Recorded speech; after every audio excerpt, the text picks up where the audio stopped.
All right, thank you. So we will resume the April 26th, 2022 regular council meeting.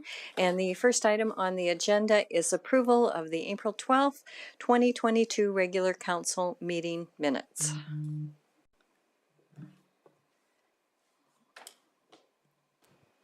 Councillor Macon?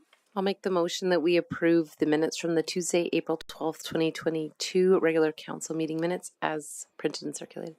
Thank you. Are there any errors or omissions? Not seeing any, I'll close the motion. Please cast your vote.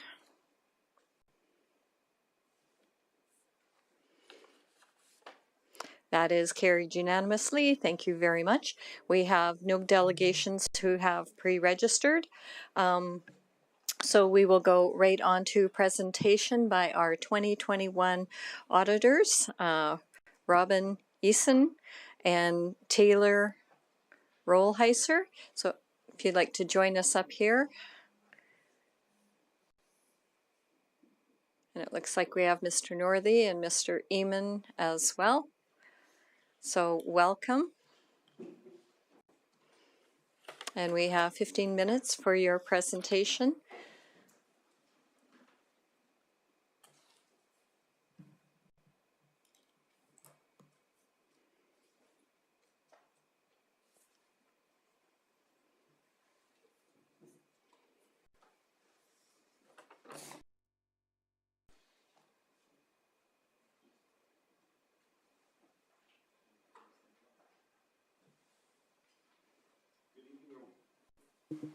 Good evening, Your Worship and members of Council. I'm Clayton Northey, the City's Manager of Accounting and Reporting. And tonight with me I have Jeremy Eamon, the City's CFO, Robin Eason, and Taylor Rollheiser from Kpmg. Tonight we're going to be covering a number of topics that will be we'll be covering a number of financial topics, and there will be opportunities to ask questions or make motions as appropriate at the end of each section. First, Robin Eason and Taylor will present KPMG's audit findings report. Then it'll be followed by a brief overview of the consolidated financial statements. Then there will be, I'll present the annual report for 2021, which will take a more detailed look at the city's operating and capital results. And finally, we'll make a recommendation on the 2021 operating budget surplus. And with that, I'm going to hand it over to Robin and Taylor. Great. Thank you, Clayton. Hello, everyone. Nice to see you again. Nice to see you in the flesh rather than our last meeting, which was virtual. As Clayton mentioned, we would like to go over our audit findings report for you. It is included in your package beginning on page 7, but we'll just touch on the highlights for you. So as of today, we have completed the external audit of the consolidated financial statements of the city for the year ended December 31st, 2021, and we are in a position to issue our final opinion once the financial statements have been approved by Council, which we anticipate happening at today's meeting. We are satisfied that the city's consolidated financial statements are fairly prepared and presented, and that the significant accounting policies, estimates, and disclosures in the consolidated financial statements are appropriate. Accordingly, we are in a position to issue a clean opinion. We have also completed our work with respect to the municipal financial information return for the city, the library board, which was previously presented and finalized, some special reporting that we prepare on the LAPP, as well as family and community support services schedule. On all of those items, we have no matters to report to you tonight.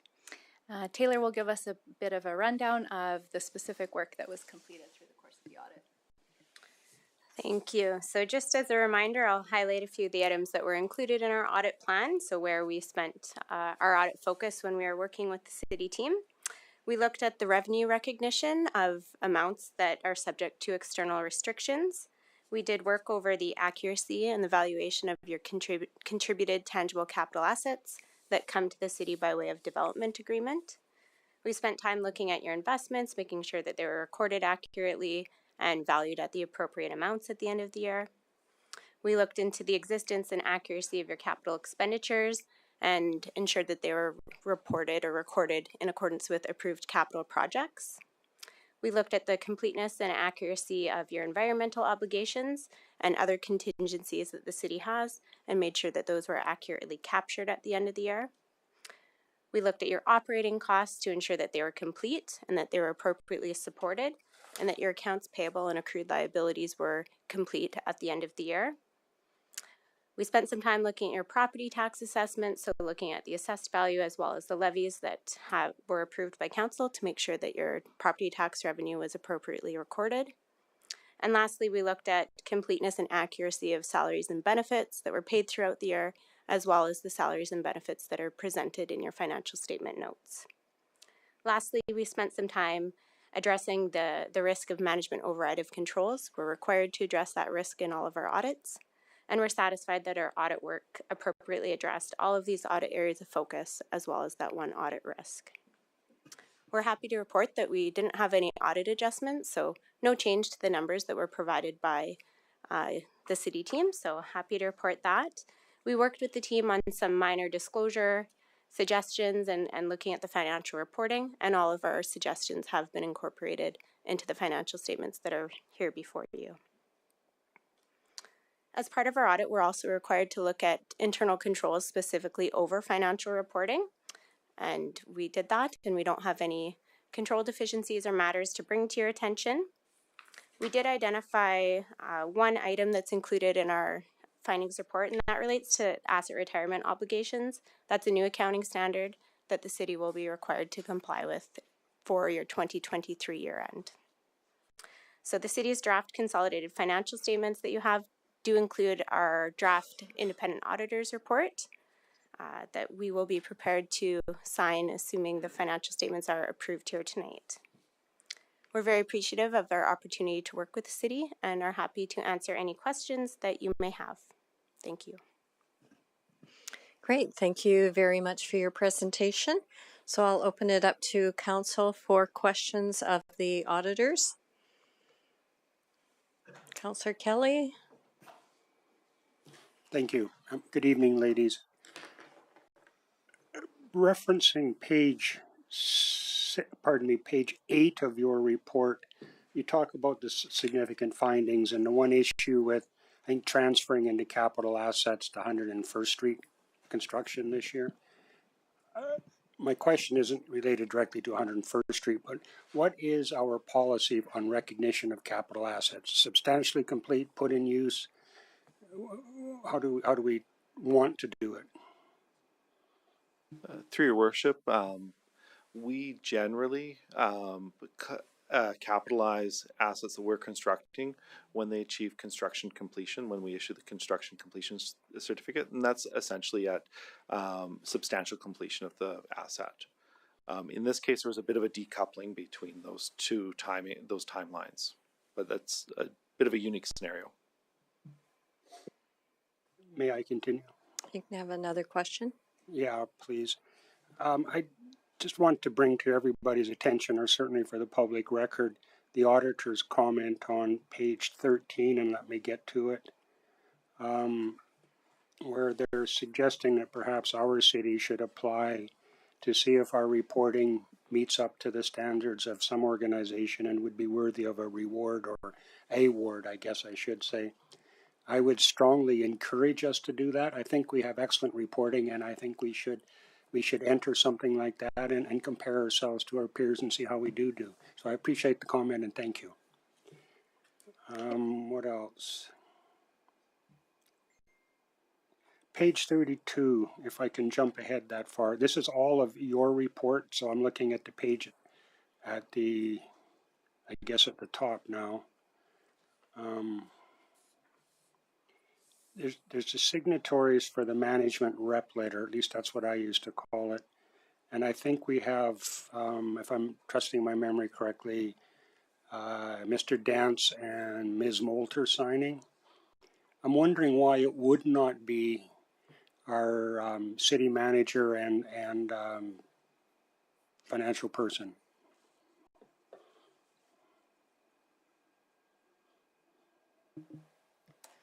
That's a fair question. We're open to suggestions or feedback on who the appropriate signatories would be. This mirrors the, I believe, the engagement letter. in your experience auditing municipalities, who normally signs the rep letter? Generally, the CFO. I'm sorry? Generally, the CFO would sign the rep letter. Kind of thought that, yeah. Could you guys give that some consideration, please? Through your worship to Councillor Kelly, typically we have the CFO sign off on the rep letters. So that'll change then? Yeah. Okay, great. Thank you. Those are my questions.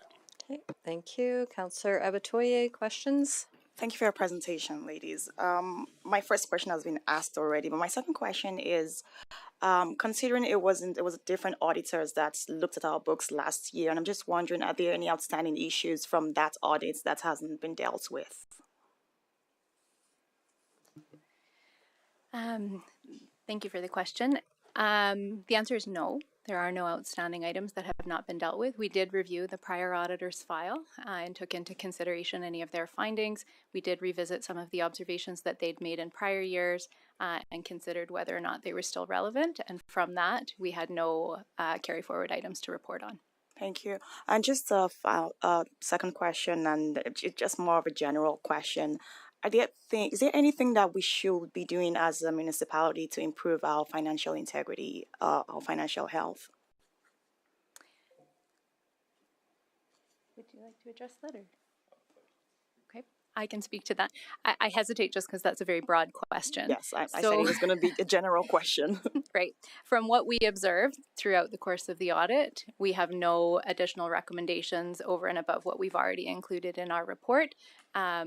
I guess I would qualify that by saying that the scope of our work is a backwards-looking review of the financial statements that have already been prepared. So we don't provide any comment more of a forward-looking nature. We would provide any comments more of best practice or process that we came across throughout the course of our audit work, but we don't intentionally look for items over and above that. Yeah, but administration is taking steps, obviously, with the new accounting standards that you identified, right? Yes. Okay. Perfect. Thank you. Thank you. Councillor Nguyen. Oops, just a second. Okay. Yeah, thank you. My question just has to do with performance indicators. Are there any type of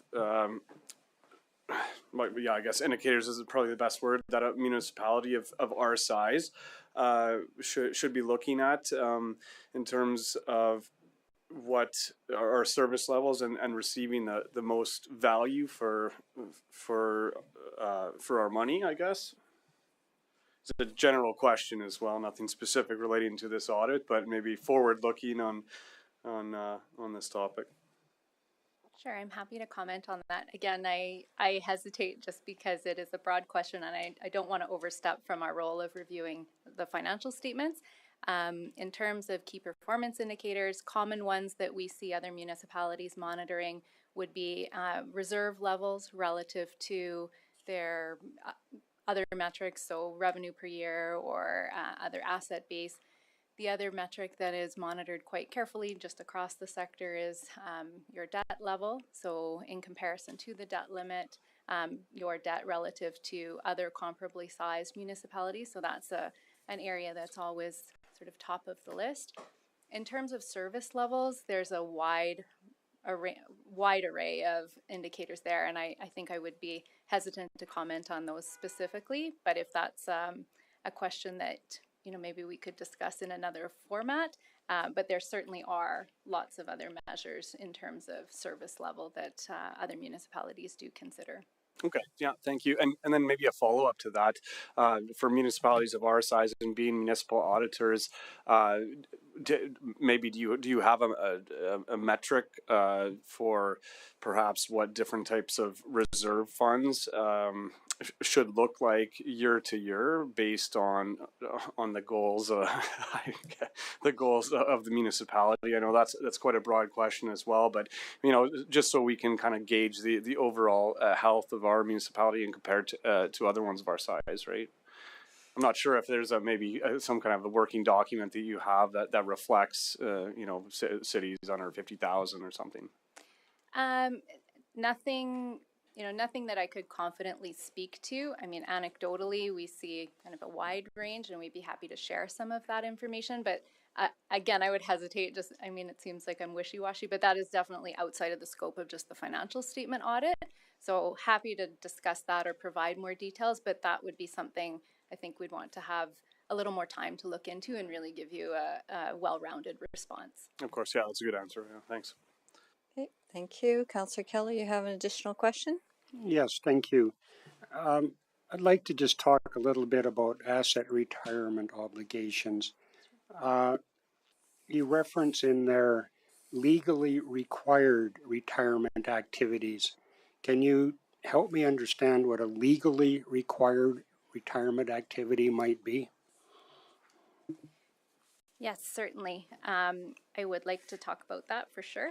So bearing in mind I'm not a lawyer, but our understanding of the accounting standard is that if there is a legal requirement, and that may come by way of contract where you have agreed to remediate a certain property, or even as, not even as formal as that, but even having made some sort of public statement that you would remediate a particular asset or retire a particular asset, that puts you within the scope of this particular accounting standard.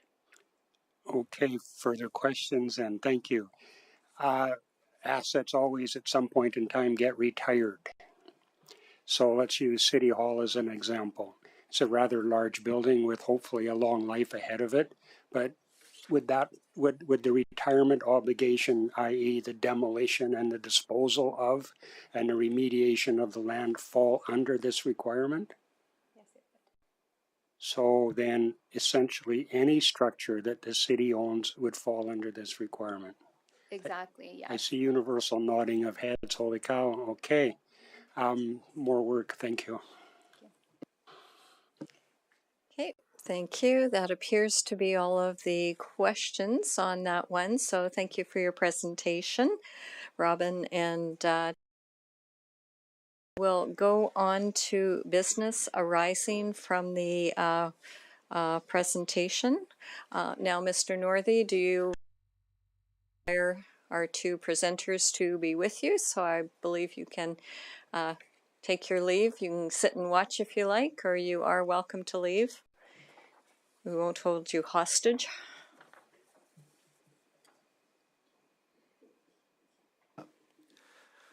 Now, as we move on to the Consolidated Financial Statements from 2021, I'm going to provide a super brief overview of the city's financial position and some highlights from the Consolidated Statement of Operations that are not covered under the annual report.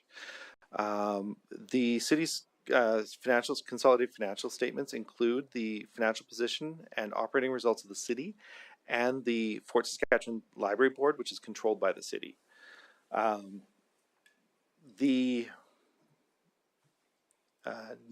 The net financial assets in 2021 increased by $5.2 million due to an increase in revenues receivable and repayment of long-term debt.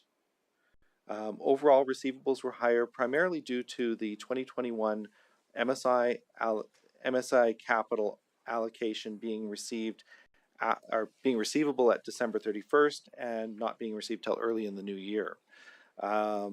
Tangible capital assets increased by $12.2 million.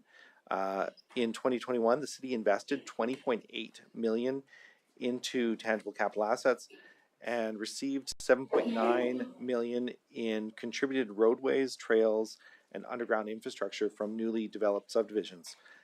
The city also recognized $15.8 million in amortization expenses in the year. The surplus from operations was $17.4 million, up from $14.2 million in 2020. This amount differs from the operating budget surplus in the annual report because it includes amortization, contributed tangible capital assets, capital grants, and also which are excluded from the operating budget surplus, but also excludes reserve transfers and debenture payments, which are included in the operating budget surplus. Note 19 of the financial statements provides a reconciliation of these differences. Some of the 2021 operating highlights included, again, that $7.9 million in contributed TCA, as well as the recognition of $9.3 million in capital transfers from other levels of government, primarily MSI and the Canada Community Building Fund, which was formerly the Federal Gas Tax Fund, and $1.9 million in developer levies were recognized in the year.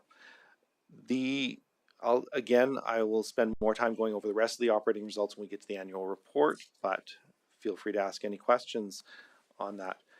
With that, the administration is recommending that the 2021 Consolidated Financial Statements be approved as presented, and I'm happy to answer any questions regarding the Consolidated Financial Statements at this time. Okay, thank you very much for your presentation. I'll open it up to Counsel for any questions. Councillor Kelly. Yes, thank you. Some very small questions, gentlemen. Page 46, and I'm looking at my notes, but on the financial statement, I note that Public Works Department was over budget by roughly $500,000. Is there any one thing, snow plowing or something you could lay your finger on that would explain that? This is looking at page 46 of our report, sorry. Let me find it. It's a consolidated statement of operations. Oh, okay, sorry. Through your worship, Councillor Kelly, I'd have to get back to you on that one. I don't recall what it was. That's fine. It's not a huge variance. It just caught my eye. On the note disclosure, page 56, there's a reference to employee benefits and the accrued leave. Could you tell Council, please, what the policy is for accruing leave for staff persons of the city? Through your worship, Councillor Kelly, our policy is that we cap out leave at a 1-year allotment of your core vacation leave. I believe with COVID, we've gone over that with some employees because it's been difficult to take vacation. And in other cases, we've paid out some leave, which is also part of that policy. So if I understood you correctly, you can accrue leave equal to your annual vacation allotment, with some COVID functionalities tossed in, of course. And that maximum allotment can be carried over year, but we couldn't increase in a normal year to 2 times our vacation allotment, for instance. Through your worship, that's correct. Perfect, thank you. One more question, if I may, Mayor Catcher. Go ahead. Page 65 of your document, and I've got to scroll to it so I can describe what it is to you. Bear with me, please.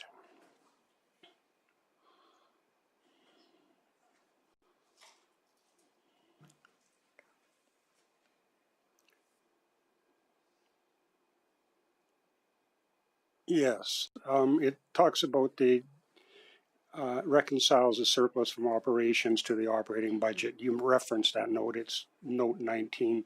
But what caught my eye in there is a $405,000 loss on disposable of tangible capital assets. And I'm just curious what it is individually or cumulatively, if you can recall some highlights as to what would lead to a $400,000 loss.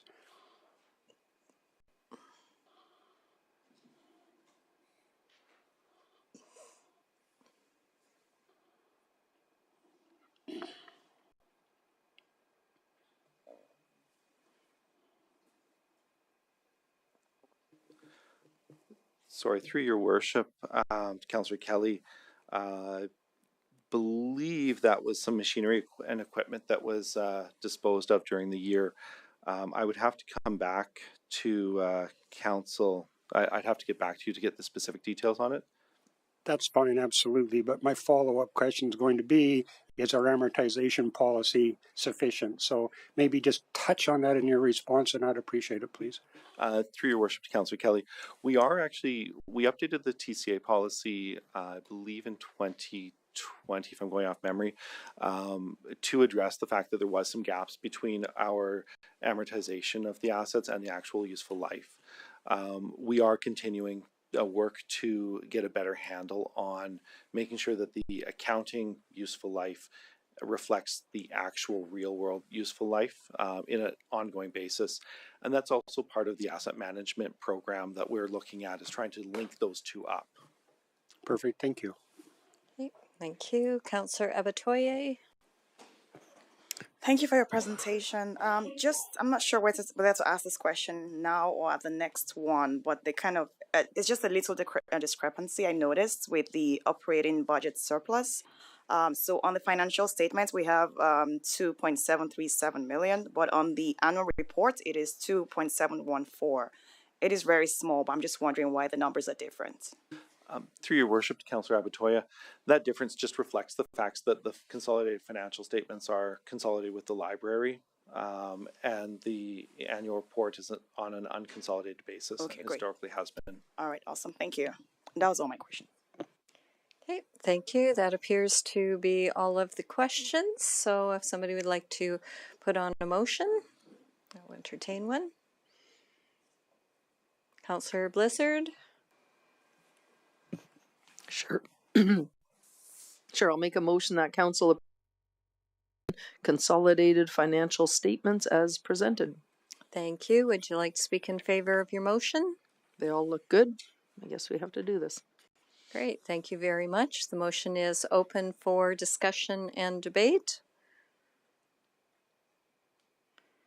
Okay, not seeing anything on that. I'll just say it was very nice to read your financial statements, and they were a little bit boring and I guess boring's good. So I'd say good job. Councillor Blizzard, anything on close? All right, the motion is now closed. The council approve the 2021 Consolidated Financial Statements as presented. Please cast your vote.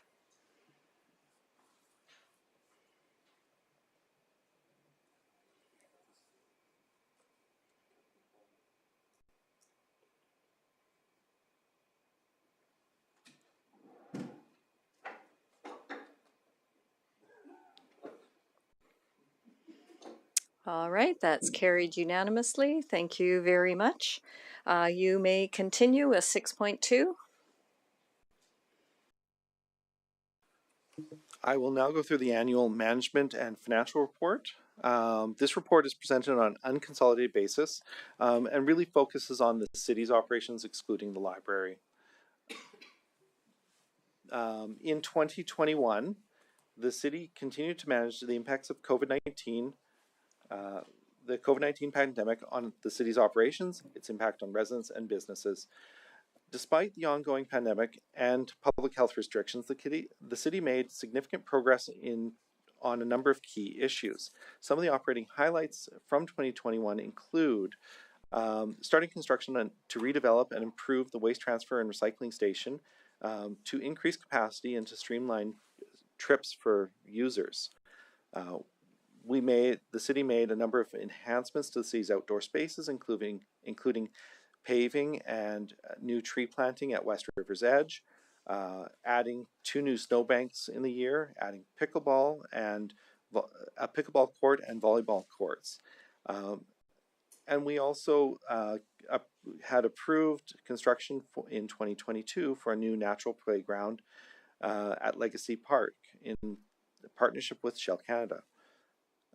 The city also was able to bring safety codes inspections in-house and partnered with Strathcona County through a mutual services agreement to share capacity. The city adopted the Downtown Action Plan to encourage housing and mixed-use development in the downtown core, and the city supported businesses through a number of initiatives, including permit waivers for sidewalk cafes, offering grants to assist small businesses in accessing provincial and federal support programs, and implementing the Heartland Industrial Incentives Program. The city also reopened city facilities to the public and restarted cultural and recreational programs, and the city held the 2021 municipal election, which included its first early drive-through vote and voting stations.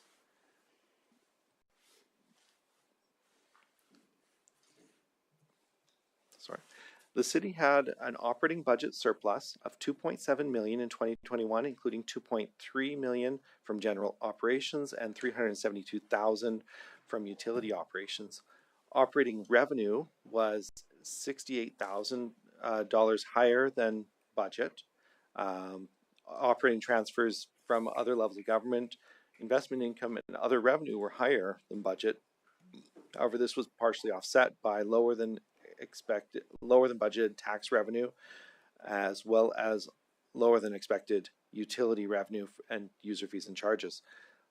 Operating expenses were $2.86 million below budget due to lower than expected salaries, wages, and benefits, contracted services, training and development, and a number of other items which were related to lower programming activities and were partially offset by higher purchases from other government. Other items were higher than budget due to net transfers to reserves being higher than expected. More details on the operating results for the city are available on page 4 of the annual report or page 78 of the agenda package. The city's capital program in 2021 consisted of 14 new projects and 34 multi-year projects that were carried forward from 2022. At the end of 2021, the city had completed 22 of those projects, while 21 were still active. One had been cancelled and 4 were on hold for various reasons. The city spent $20.6 million on capital expenditures in 2021 and expects to spend about $13.5 million to complete existing projects. More information on each project is found in Appendix 3 of the report. The city's financial position at 2021 some of the highlights from the city's financial position in 2021 included an increase of $5.1 million in net financial assets. Since 2017, the city's net financial assets have actually increased from $5.8 million to $34.5 million. This was a result of planned contributions to reserves, operating budget surpluses, and repayment of long-term debt. More information on this is available in page 9 of the annual report or page 83 of the agenda package. As mentioned previously, government transfers receivable were higher due to MSI capital funding that was receivable at year end and received in early 2022. Property taxes receivable were down by $321,000 in 2021. This partially relates to reversal of the 2020 allowance for uncollectible taxes, as well as stronger collection of 2021 taxes in the year. However, at year end, the arrears component of property taxes was significantly higher than compared to prior years. Subsequent to year end, the city has collected a significant portion of property taxes that were outstanding at year end, including $438,000 of the amount that was in arrears, which represents about 80% of that, about 70 to 80% of that arrears portion. Trade payables were up $2.4 million, primarily due to the RCMP retroactive pay and current year pay rises that were accrued in 2021. And long-term debt balances declined by $3.4 million. Currently, the city's debt and debt service level limits are 25% and 22% respectively, both of which are within limits established by the city's debt management policy and the Municipal Government Act. At December 31st, 2021, and before the allocation of the 2021 operating budget surplus, financial reserve balances were $49.9 million, which includes $44.9 million in internally restricted reserves and $5 million in externally restricted reserves. The city's optimal balance for internally restricted reserves is $38.8 million in 2021, which drops to $37.4 million in 2022. Stabilization and contingency reserves are showing as at $6.6 million over the category's optimal balance. However, this includes $6.9 million, which is designated for future facilities. In 2021, the capital projects reserve was $1.3 million below its optimal balance.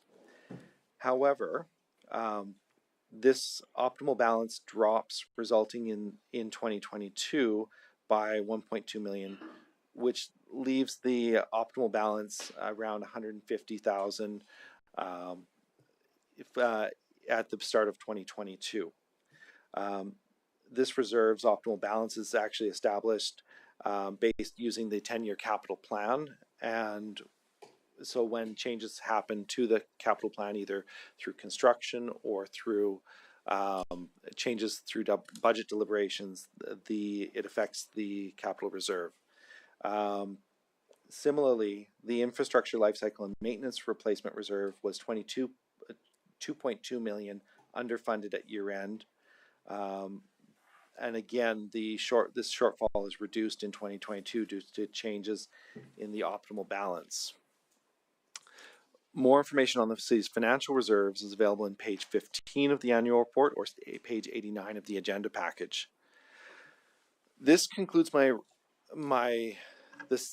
annual report section of my presentation, and again, I'll ask for any questions before moving on to the surplus allocation. Okay, thank you. So on this portion of the presentation, we'll take questions. Councillor Kelly. Thank you again. Financial reserves. When was the last time that the city undertook a comprehensive review of our optimal balances and reserves in general? I don't recall. I know the prior council looked at, but I thought we simply updated rather than took a comprehensive review. Through your worship to Councillor Kelly, I think the last time we took a real hard review was the updating of the financial reserves policy. And I think that was in 2018, just off the top of my head. But that reserve policy is now up for a renewal, and we will be bringing it back with recommendations for council later this year. Okay, super. I don't recall us in 2018 looking so much at the optimal balances as opposed to rationalizing the reserves, but I could be wrong. I think it might be time for council to consider a hard look at our reserve balances as a suggestion to council. Thank you. One last question. I'm going to refer you guys to page 5 of your report. It's page 77 of the agenda package. And it's contracted services, and there's roughly in the middle of the page, contracted services were $724,000 lower than budget in 21, due essentially to fleet, facilities, and engineering, and culture rec.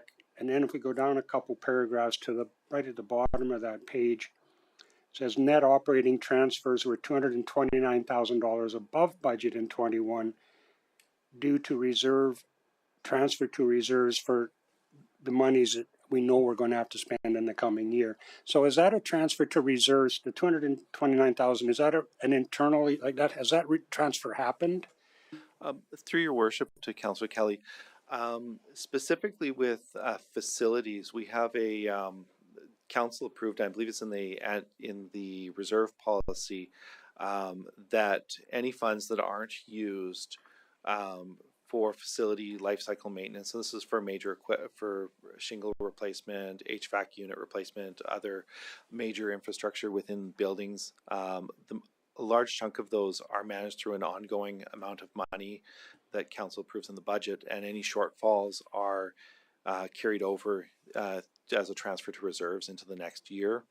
And similarly, in years where we have a larger chunk of work that needs to be done throughout the year, that number would end up going the other way.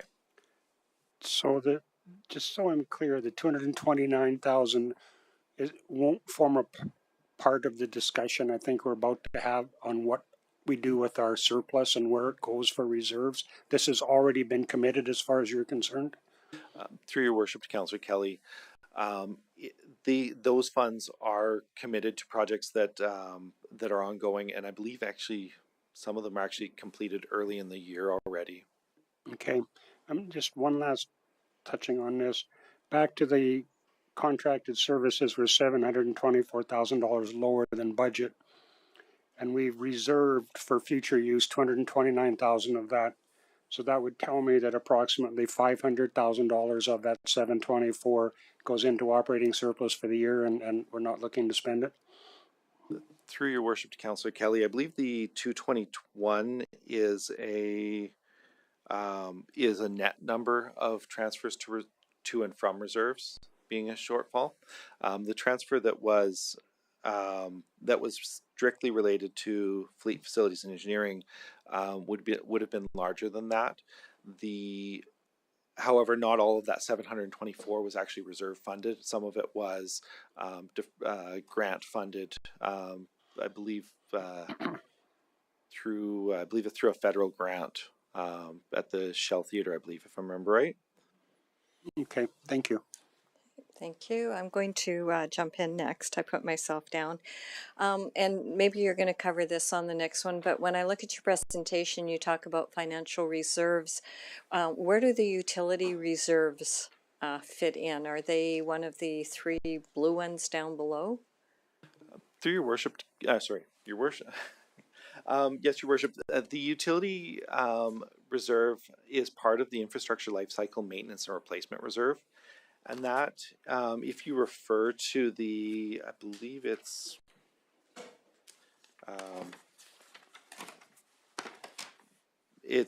page 15 of the report, it goes into a deeper breakdown of that. The utility reserve is actually one of the largest underfunded reserve at the moment, at about 2.8 million.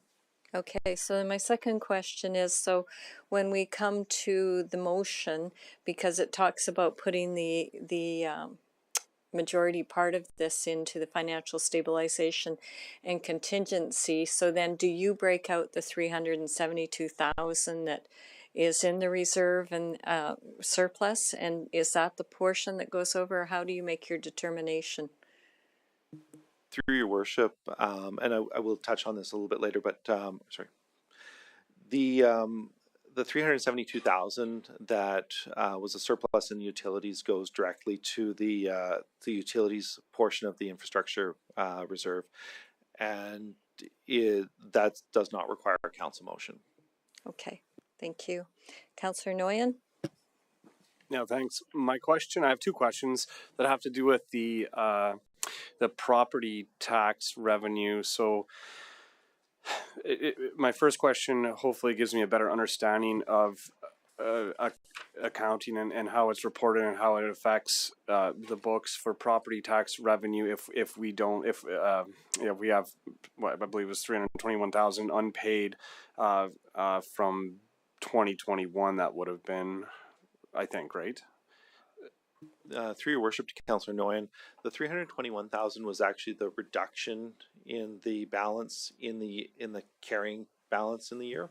There's about approximately 1.4 million in uncollected property taxes at December 31st. Okay, so how does that affect, because that goes into our operating budget and our operating capital. So how does it get decided?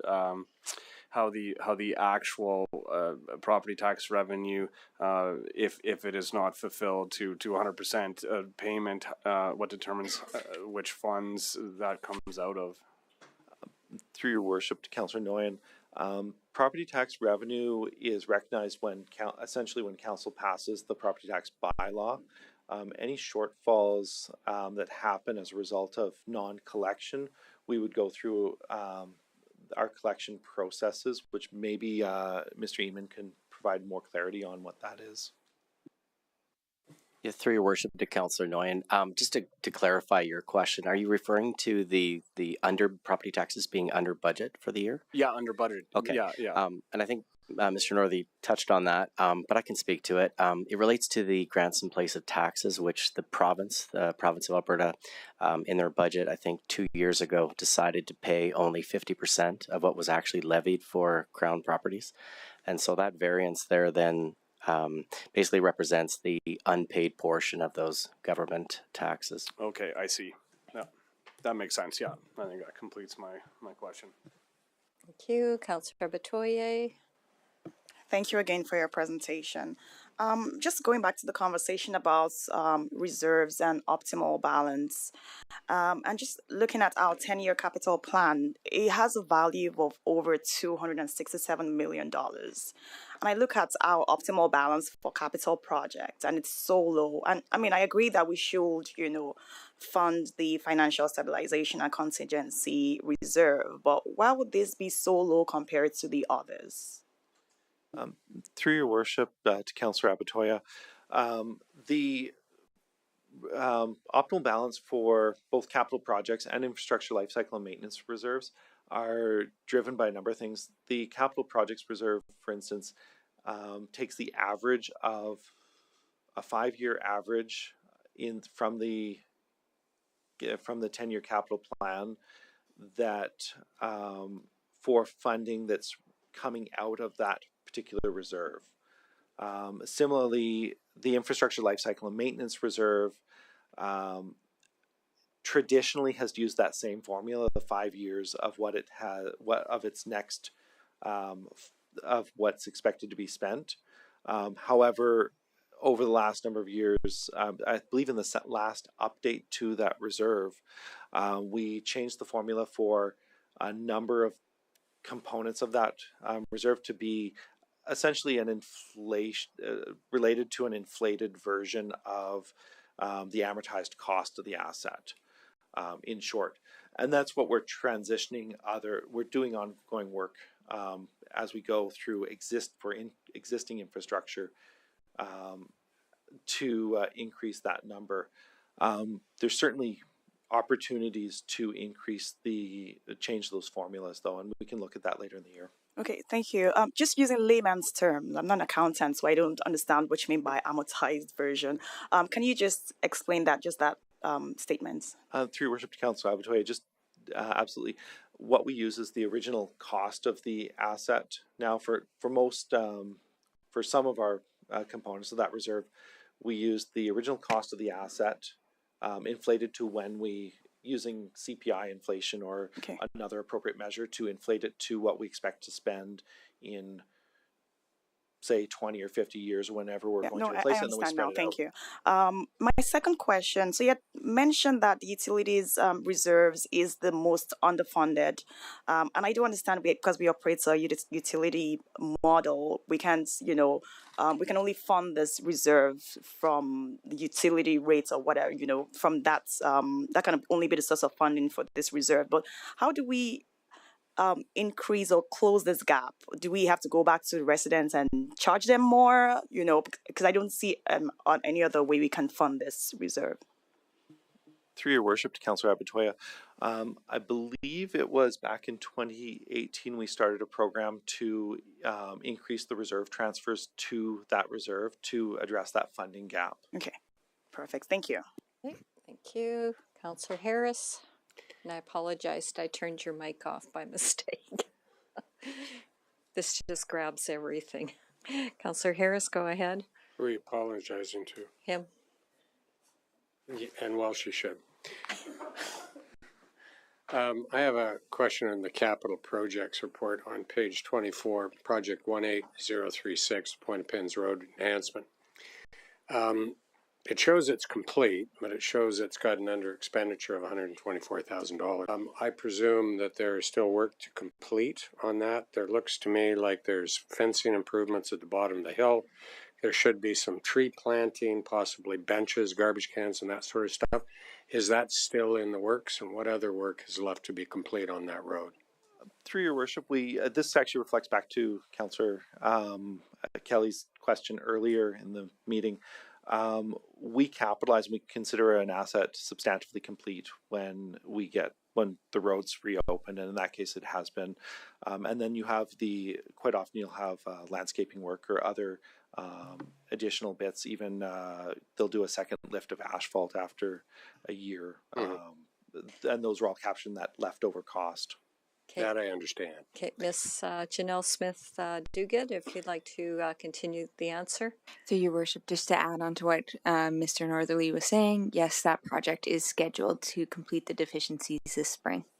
Okay, will that include work at the bottom of the hill to improve the pedestrian protection coming down the hill onto the road that goes to the dog park? And ultimately the transition into the West River's Edge trail system. Right now there's a large Jersey barrier sitting on the path. So people have a bit of a difficult time getting through there. Is that all in the works? We can confirm those details for council. Okay, yeah, and that's not critical. And some, I guess, hopefully some improvements to the aesthetic transition between the road and into that park. Hopefully that's in the background there somewhere. So thank you. Those are just two practical questions. I don't really care about reserves from that standpoint because my colleagues are asking those really good questions. So I'm a kind of a meat and potatoes guy. Thanks. Okay, thank you. I've got one more. Well, you generated one extra question with the point of pins one and deficiencies. So this spring we had a huge amount of water that flowed from point of pins onto Mr. Stocky's property. So I assume there's some deficiencies that'll be remedied with culverts and things like that, and hopefully those have been noted. To Your Worship, we can take a look at that as well. Okay, thank you. My next question is to you, Mr. Northy, and I'm not sure I'm reading it in here. I find it's really hard to read this online.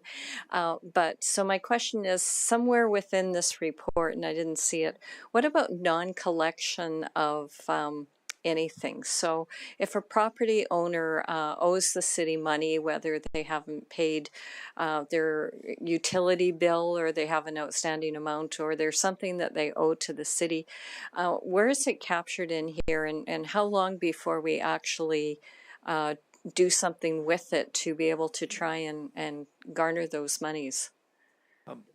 Your Worship, that's a good question. I'm going to touch on it a little bit, and then I'll pass this off to Jeremy because he deals with that more. Generally, our collection method is, for property owners at least, we would transfer it to taxes if they're in arrears, say on a utility account, or even on a if we have another account that's outstanding with them, say for bookings even, they can be transferred to taxes to their tax roll for collection. We don't address that specifically in this report or in our reports because the amounts of non-property tax revenues that are uncollected are immaterial, or uncollectible, or that are outstanding and have not been collected yet are very immaterial. Okay. Yeah, to Your Worship, I would just add to that I agree with Clayton Northy that the amounts are insignificant, and we actually use a collection agency for some of the smaller amounts that result in collections. Just the top of my head, the bad debts, I think, is what you're referring to, are generally less than $10,000 a year, if that at all. What's left with uncollectible that are non-utilities, non-taxes. Okay, and how long would you wait, like with a utility one, if somebody's not paying it?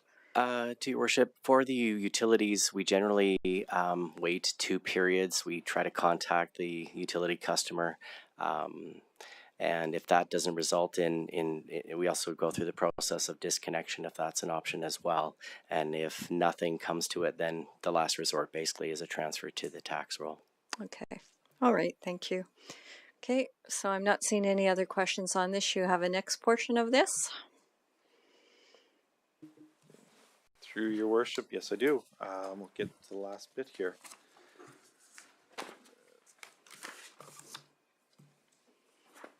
We'll go here. We'll now move on to the allocation of the operating budget surplus. When making recommendations regarding operating budget surpluses, administration is guided by the city's allocation of operating budget surplus policy. This policy requires that operating budget surpluses related to utility operations be allocated to the utility infrastructure reserve. Therefore, no council motion is needed to accomplish this. However, the Council is required to approve allocation of the general operating budget surplus. The city's recommendations for this allocation generally takes into consider uncommitted reserve balances at the end of the year, the next year's, or in this case 2022's optimal balance reserve balances, as well as planned contributions and withdrawals from the reserves in 2022. Based on those factors, administration is recommending that Council allocate the 2021 operating budget surplus from general operations as follows: $153,000 to the capital project reserve, and the remaining $2.189 million, more or less, to the financial stabilization and contingency reserve. The proposed allocations will bring the capital projects reserve up to its 2022 optimal balance, and will bring the financial stabilization and contingency reserve up to about $1 million over optimal balance. We believe that this is prudent to provide, and will provide the city with the flexibility it needs to achieve strategic objectives and to manage rising inflation and other economic pressures. And with that finally concludes my presentation, and I'm happy to answer any questions. Okay, thank you. I'll open it up to Council if there's any further questions. Councillor Kelly? Yes, thank you. I'm going to put you on the hot spot, guys. If we're $2 million over our optimal balance, why do we need to allocate more, and why wouldn't we leave it to reduce taxes for next year? Through your worship, actually, I'm going to pass that one off to Jeremy Eamon. Good move. Through worship to Councillor Kelly. It's a good question, and it shows up on the graphs up on the screen when Clayton was showing them. Again, just to speak to Mr. Northey's comments, this is a critical year for the city, 2022. We're facing some economic pressures, both from inflation, from the economy, in terms of construction costs, in terms of operating costs we're seeing. And so just to speak to Mr. Northey's comments, that having the financial stabilization reserve, I think, slightly over its optimal balance is a good thing, a prudent thing, to be prepared that if the cost variances are significantly high at the end of 2022, we can prepare for the possibility of dipping into those funds to stabilize the tax rate for 2023. That's for next year. Again, I think just from a being prudent standpoint, I think it's the right thing to do. Mr. Fleming, did you want to add anything to that? Through your worship, you know, we do get questions periodically over time about surpluses and how that relates to property taxes, and it's traditional where not traditional, but I've reminded councils of the past where this has actually been debated, that these surpluses are one-time in nature, right? So they could be used theoretically to reduce property taxes, but what happens is in future years, you would have to raise property taxes to account for that eventually. So it would be temporary relief. And the one thing with reserve, with having the money in reserves, is that there's a good chance this money will go to help the taxpayers in a future year, whether that's to offset a debenture of some kind or to be used on a capital project or whatnot. So the money would still be to benefit.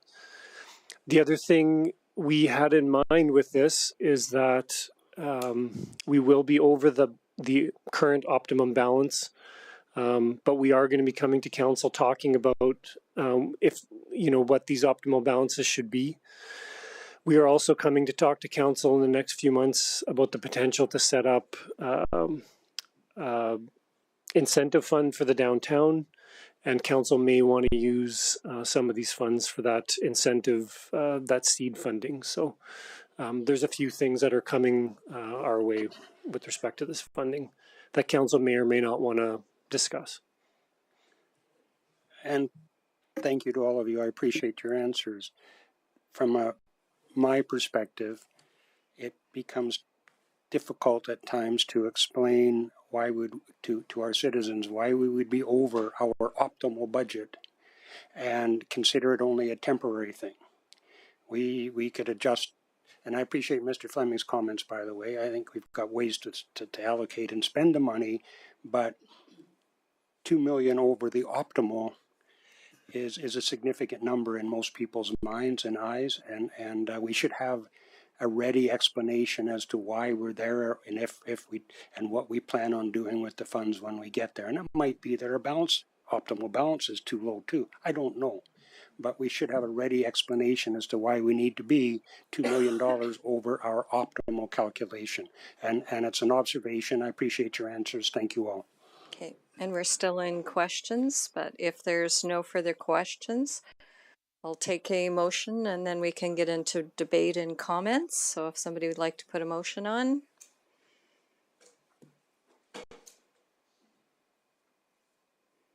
Councillor Kelly. Yes, thank you. You bet. I move the council allocate the 2021 operating budget surplus from general operations as follows. A, 153,000 projects reserve, and B, the remaining $2,189,000 more or less to the financial stabilization and contingency reserve. Thank you. Would you like to speak to your motion? I don't think I need to add anything further to what I've already said. Thank you. Okay, thank you. The motion is open for discussion and debate. Not seeing anything on close? No, thank you. Okay, you're good. All right, I will close the motion. Please cast your vote.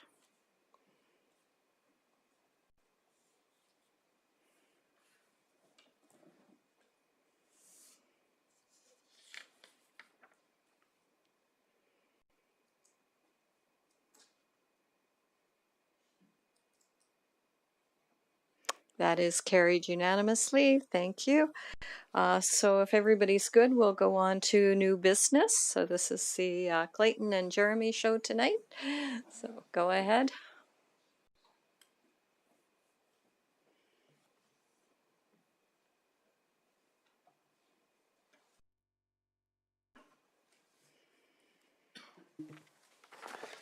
Welcome again. You thought you were rid of me. Tonight I'm here to present a proposal to revise the city's investment policy, FIN 1010C. The last update to this policy was in 2018 and represented a major redraft of the policy. The 2018 version was intended to encourage a strategy of laddering out the city's portfolio so that maturities would be staggered over a number of years, which reduces the city's exposure to interest rate risk and increases, and the other target there was to increase the city's investment diversity. Since its adoption, the city has been able to purchase securities with maturities of up to 8 years. This has reduced the city's exposure to interest rate volatility by locking in a portion of yields until maturity. As a result, when interest rates were reduced in 2020 by the Bank of Canada, the city's investment income would have was $500,000 higher than it would have been under previous practices. However, the policy continued to make purchasing securities other than GICs challenging. Because GSEs are not traded, these restrictions, the restrictions that are still in the policy, have a negative impact on the city's liquidity, because whereas bonds or other facilities are actively traded. Therefore, the city maintains a higher balance of cash in its notice of demand accounts than would otherwise be needed, earning a lower return on investments. The proposed changes align the language in the policy regarding types of securities and ratings agencies more closely with the MGA and the investment regulation. The revised policy adds a new credit rating-based limit, and by focusing on credit quality rather than the industry of asset, authorized investments the authorized investments will be better aligned with the objectives of this policy. Administration is also proposing to authorize additional types of securities and issuers for purchase. These changes, again, align with the city with the MGA and the investment regulation. They also remove restrictions on purchasing Schedule 1 bank bonds with that contain the non-viable contingent capital feature. Sorry for the long-winded word for that one. And permit the purchase of principal protected notes. Finally, these changes lower the credit rating threshold for short-term investments to the minimum requirement allowed on the MGA. These changes will allow the city to invest more of its cash that is currently held in notice of demand accounts and to purchase securities with higher yields. Administration expects the investment revenue to rise by between $100,000 to $200,000 as a result of these changes when controlled with rising interest rates.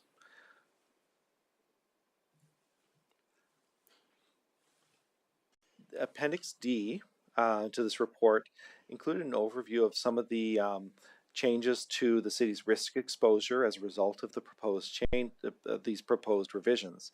These changes do not significantly increase the city's exposure to credit risk. Because the difference in credit quality between the two categories that we've changed are marginal at best.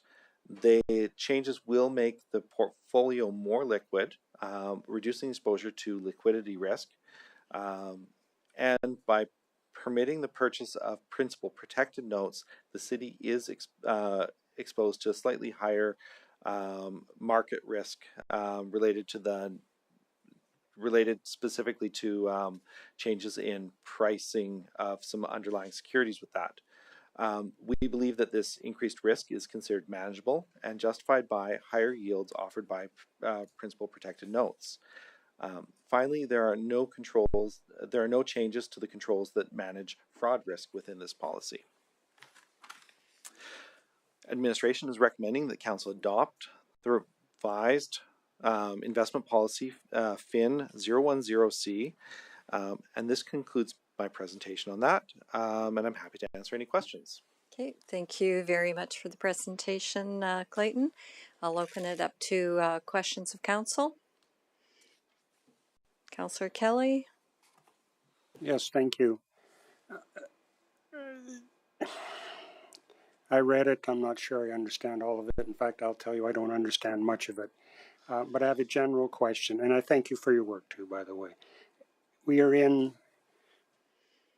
what is probably a rising interest market right now, and who knows where that will end up. I think we agree. There's significant risk in long-term bond type investments in this sort of market. So are we avoiding those? Tell me what we're doing to protect ourselves there. Through your worship to Councillor Kelly, you're absolutely right. Right now, actually, the yield curves that are in place would not justify purchasing a bond greater than about 5 years out. But that said, there is competing risks with that. You buy a lower interest bond that maybe has a 5 or 6 year yield, has a 5 or 6 year term, then you buy a higher yield that has a 5 year yield versus say a 10 or 20 year, the really long ones that we're not looking at right now. The advantage of those long ones is that you get stable returns over a long period of time, whereas if you buy shorter, the prime area right now is about 3 or 4 years. What you're doing is you're going to capture more in revenue now, but it's not going to be as sustainable. So what you'll see is a greater volatility, which ultimately impacts the tax rates. So we do balance both of those. And I'm sure you do. It's not an easy chore. Do we contract some of that work out, or do we do it all internally? We don't do a formal contract, but we do leverage some investment advisors that work specifically in the municipal space. Okay, thank you. One more question, and perhaps others, but if I might continue for one more easy one. For the cash balances I think I noted that only ATB can have those and would hold 100% of our cash balances. Is there a reason for that? Through your worship, that was to Councillor Kelly. That was under the previous policy we had restricted to ATB as a government agent. We've taken that in the new language of the long. Sorry, I'm correct. I'm not correct on that. The ATB is still unlimited. Essentially, ATB is treated as a agent of the provincial government, as it has the same credit rating as the provincial government, so we don't generally differentiate. Are they our bankers, by the way? Through your worship, to Councillor Kelly, they're not our primary bank for operating activities. We only use them for notice of demand accounts held for investment purposes, which has a higher, it's similar in nature to a cashable GIC, slightly higher returns over the last number of years. Thank you. Okay, thank you. Councillor Batoye. Thank you once again. My first question, you talked about how one of the reasons we're making these changes is because of liquidity. My question is, do we have a liquidity issue as an organization? Through your worship, to Councillor Abatoya, we don't generally have a liquidity issue. We maintain sufficient cash in our accounts at all time to pay debts as we expect them to fall due.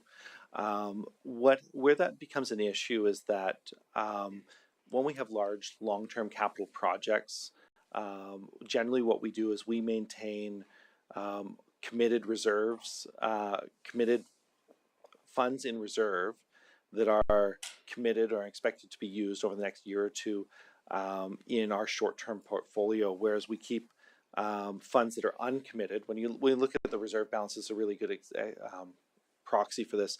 When we look at our uncommitted reserves, those are held in our long-term portfolio. So that's where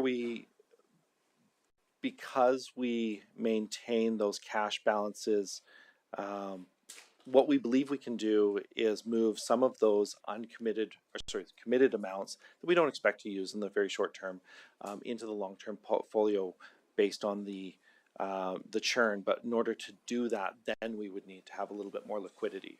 Right. Okay. Thank you.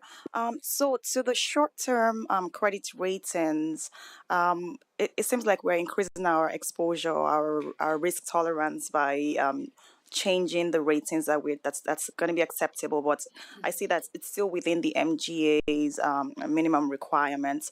But two questions. So with the short-term, whatever it is, investments that we do, so it's the policy says it's anything less than 1 year. Right. So do we have the ability, if things change, like Councillor Kelly had said, things are changing rapidly right now with inflation and labor and supply and all kinds of things happening right now. Do we have the ability to change position in a short time, or we still need to wait till the end of the term of the investment? Through your worship, to Councillor Abatoya, the way we've been investing, the short-term portfolio is highly subject to variable interest rates. So when say the Bank of Canada cut rates in 2020, that's where that $500,000 comes from.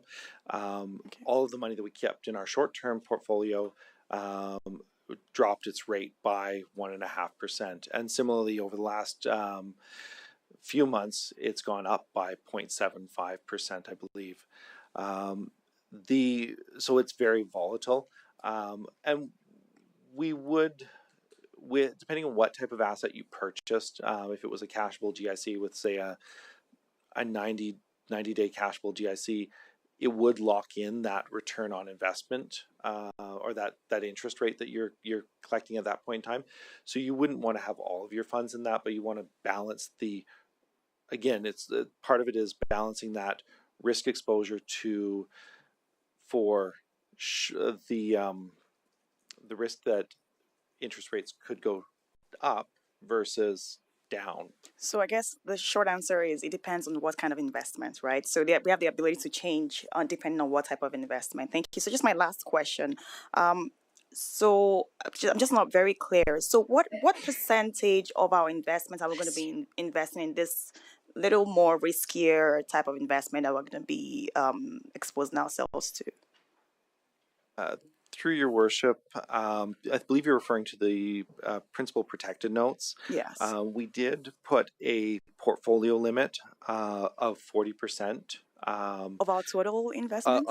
Of the long-term portfolio, and an institution limit of 20%.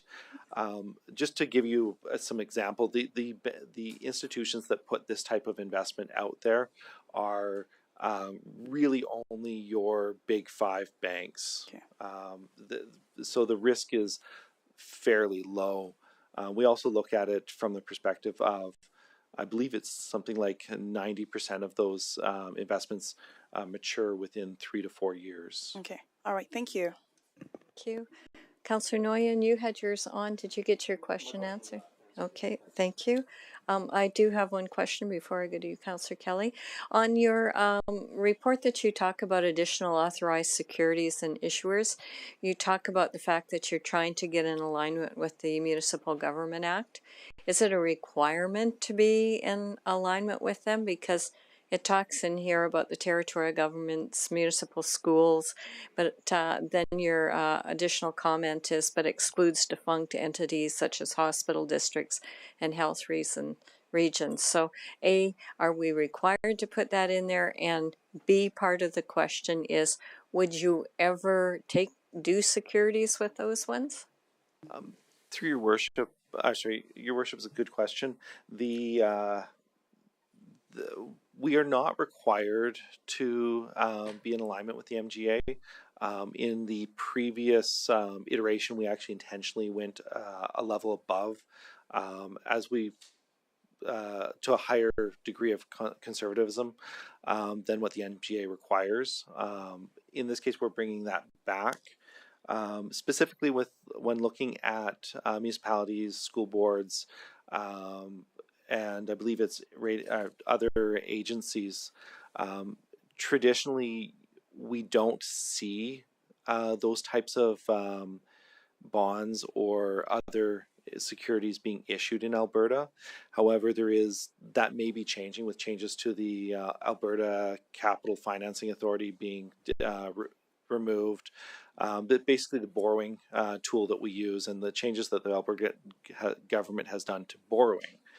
This may mean that large municipalities like Edmonton, Calgary, Red Deer, or similar sized large school boards may be starting to issue bonds rather than going through the Alberta government borrowing.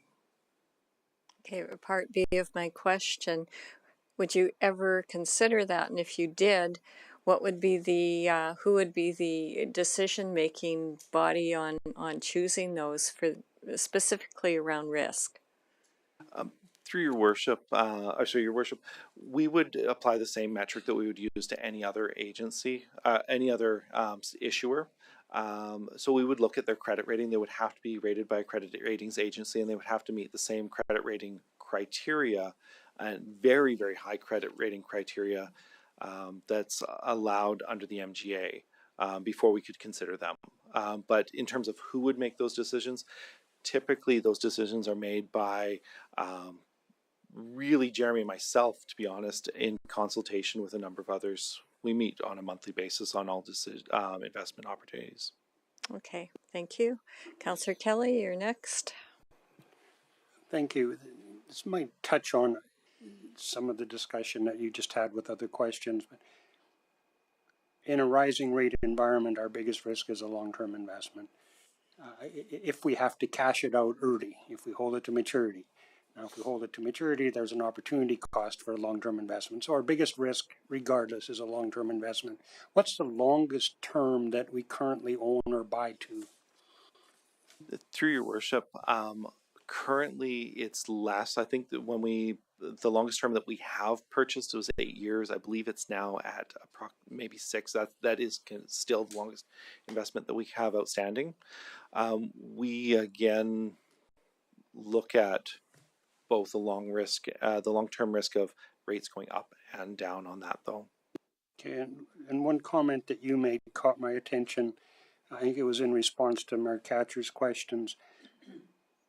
The provincial organization that funds municipalities is called what? Through your worship, formerly the organization that provided beneficial borrowing rates was Alberta Capital Finance Authority. It's now been dissolved. And I heard you correctly, now being dissolved. Through your worship to Councillor Kelly, the provincial government wound down that agency last year and has brought the borrowing or the lending capacity into the provincial government proper. They've also announced that they're increasing the spread up to market rates. So essentially, where we previously would receive a discount to market as an agent, as a municipality or school board or whatever, now we pay essentially the same rates that a commercial entity would pay. Is it anticipated that those rates will be adjudicated or assessed on a municipality by municipality basis, so that you get healthier municipalities will get a preferential interest rate on borrowing, just like wealthy individuals would? Through your worship to Councillor Kelly, at this time they're providing one rate for all municipalities for each issuance. Thank you. Okay, thank you. There doesn't appear to be any more questions, so I'll take a motion. Councillor Harris? I think there's been some really good work, evolutionarily wise, on this policy over time. I think the department's done really good work, and I'd be prepared to move that motion that Council adopt revised investment policy FIN 010-C. Thank you. Would you like to speak in favor of your motion? Yeah, I think we're moving in the right direction. There's been really good questions, and I think that there's prudence in our approach to investments, and obviously, as we go forward, I think it's just indicative of a maturing environment for our organization. So I support it. Thank you. Open it up for any discussion and debate. Councillor Kelly? Just a second. This takes me a second sometimes. There you go. And I think the old lights, we were active when they were green, not red. Anyway. Thank you. Just anecdotally, I'm old enough to remember paying 12% on my house mortgage, and I believed at that time that I got a screaming deal because my buddies that bought later or didn't lock in were at 18%. Bond deals at that time were 20%. So it behooves us every once in a while to remind ourselves that while we don't ever want to be in that situation again, we could be. And I appreciate your work, and that's why I focused on the long-term stuff. I get the juggling act, but paramount to everything we do is capital preservation. I know you gentlemen understand that, but it's worth repeating to ourselves probably every month at your meetings, because sometimes enthusiasm gets in the way of common sense. And again, I appreciate your work. Wanted to share the anecdote, and keep it up. Thank you. Thank you. Whoops. There we go. I'll support the motion as well, but as the questions that I asked about the securities, that still leaves me feeling a little uncomfortable. So, I would just, I guess my comments going forward that, they talk about defunct as far as hospital districts and health regions, but, they throw some of these other ones in there that in their opinion are probably okay. But I would probably really caution that if we ever go down that road, that it's a bigger conversation. So just so that I can have my opinion voiced on that one, because that was just a red flag to me when I looked at that. But I will support the motion. Okay, Councillor Harris, anything on close? No, I think we've discussed this quite well and received good information from our administration. Okay, thank you. The motion is now closed. Please cast your vote.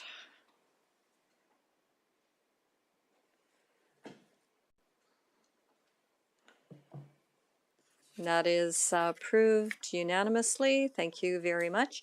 And thank you for both of your time this evening. It was a pleasure to have you join us for the entire council meeting. That was strategic planning. Are there any notice of motions? Okay, not seeing any. Are there any points of interest? Okay, Not seeing any. Any councillor inquiries? All right, not seeing any. So the time is I think it's 5:26.